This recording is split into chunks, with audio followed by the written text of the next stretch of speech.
I'm seeing Hungarian Foreign Minister today. This will be our first meeting since the beginning of the in-person meeting, since the beginning of the large-scale invasion, and I think this very fact speaks for itself, that we continue dialogue, we talk with Hungary, and as I just said, Ukraine changed its legislation on education and the use of language of national minorities in the way Hungary wanted it to be changed. And this fact must be respected. If Hungary continues with its blocking position, what is at stake for Ukraine? Well, I think stakes are very high for both Ukraine and the European Union. For Ukraine, for the people of Ukraine, it will be a highly demotivational decision.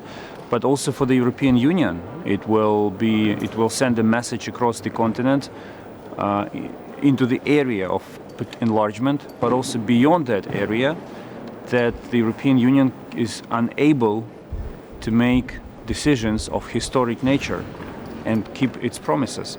So I think it will be devastating for both if this happens. But you cannot stop wheels of history from turning. I have no doubts that the process will continue. The process of EU enlargement will continue. Ukraine will be a member of EU. The question is only whether someone will be able to slow it down, and this result will come at a higher cost, or we will proceed smoothly with grace, and no one will have to look for a face-saving option here in Brussels and other capitals to explain why we failed on the promise given. Ukraine is the most corrupt country in Europe. So how? This statement is not supported by facts. The European Commission has clearly stated in its numerous reports, including the latest ones, that Ukraine is making very good, significant progress in fighting corruption. And we know where this narrative comes from. It's a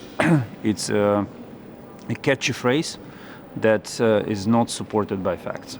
Why are you so confident that the progress, the reforms that you achieve, are actually enough to satisfy the Hungarian?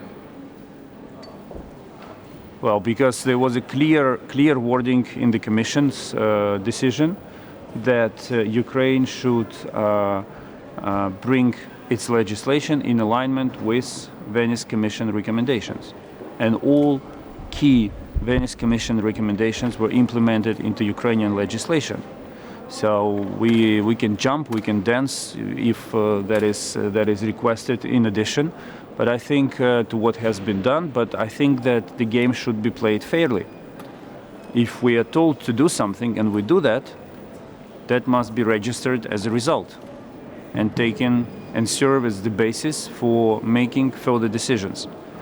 We have consistently opposed the concept under which once you have the list of what you have to do and you actually do it, another list comes up because you have to do something else.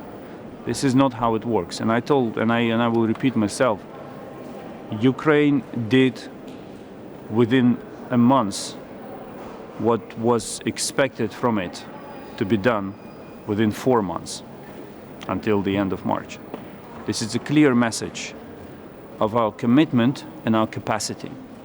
Now, I'm not questioning the commitment of the absolute majority of EU members to proceed to the accession talks with Ukraine, but the upcoming meeting of the European Council has to prove that there is also a capacity to make this decision.